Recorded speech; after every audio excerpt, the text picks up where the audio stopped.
James in Portland called yesterday and ripped a golden ticket.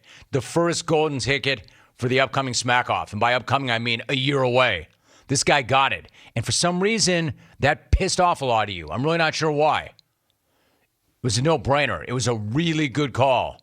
However, some of you are mad. As an example, probably this guy. Let's go to the Bay. CJ in the Bay. CJ, what's up?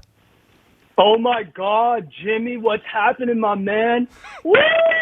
Albie, my man, oh, my God, your socks are like sheetrock. Woo! James, Portland man. Dude sounds like he needs a shower and's coming off a meth bender by blowing cron and calling the show. Let's try a call where you do not just rehash the same Albie cracks and XR4TI observations. Dodger Jim. That Giants game last night was probably my favorite game ever. Nothing makes me happier than watching that scumbag Muncie and Jansen lose their minds. The Giants are dominating with absolute scrubs like Casali and Tachman. The Blues sure could use the Cy Young of deviance. I went to SoCal last week and a Dodger jersey wearing guy was in full effect. Nothing more emasculating than wearing another man's name on your back. Dodger half champ loser fan. Admit it, Eric. You own a Dodger jersey with the name Silk Brah on the back with the number 69. But that's not what I called, pimp. So last Friday, I finally listened to the Smack Off for the first time because I was butthurt from getting the chopper.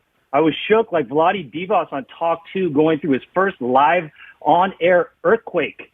But I have a word of advice to the participants. You corny-ass dudes need to do that thing where your profile pictures from 12 years ago where you didn't put 30 pounds on in your face. That's not a good call. No. Goodbye, CJ in Frisco. I don't like that call. Not a very good call. Yeah, I would imagine you did enjoy your Giants win last night. And you are right there playing really good ball right about now. We will get to them later in Big Head Bets.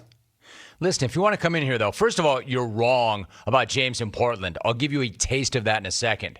You're wrong about that, about how he only comes in and he's coming off some cron bender and he just recites or recycles his takes on the XR4TI. He's better than that. But if you're going to come in here and try to make an analogy about how nobody was more shook than Vlade Divac live on Talk 2 during his first earthquake, get your facts straight. It was not Vlade. It was Ronnie Cycli. So get your facts straight. Come on, man.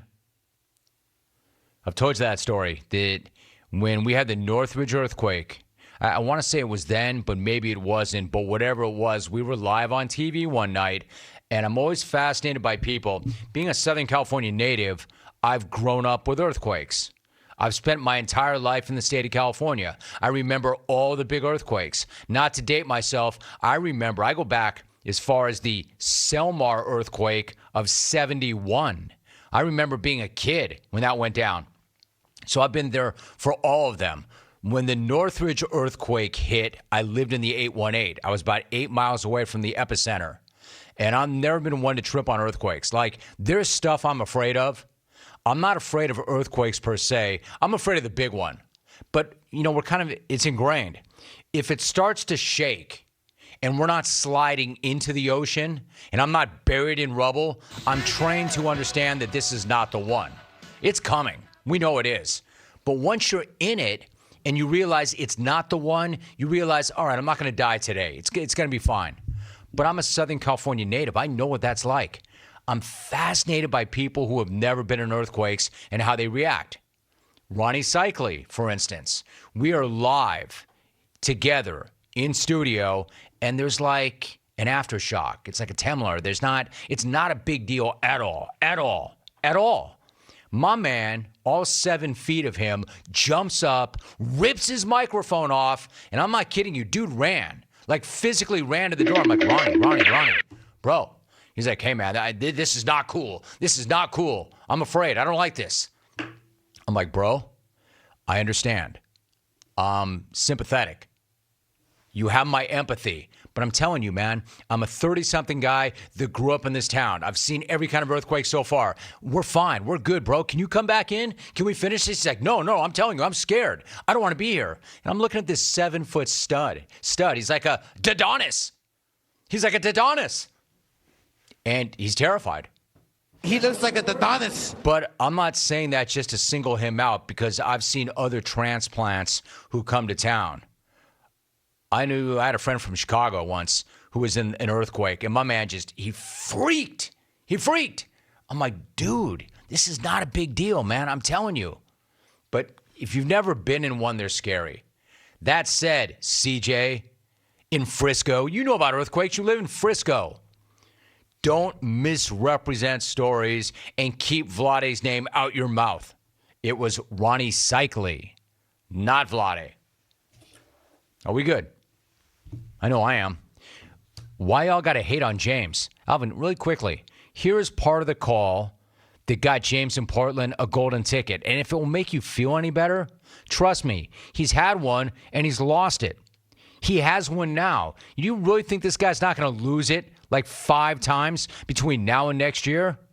Probably so. But don't come at me and tell me that he does not deserve one on the strength of this. Seriously, imagine all the female athletes sneaking into Alvy's cardboard bed, snuggling under Alvy's blankie, which of course by now is a piece of sheetrock.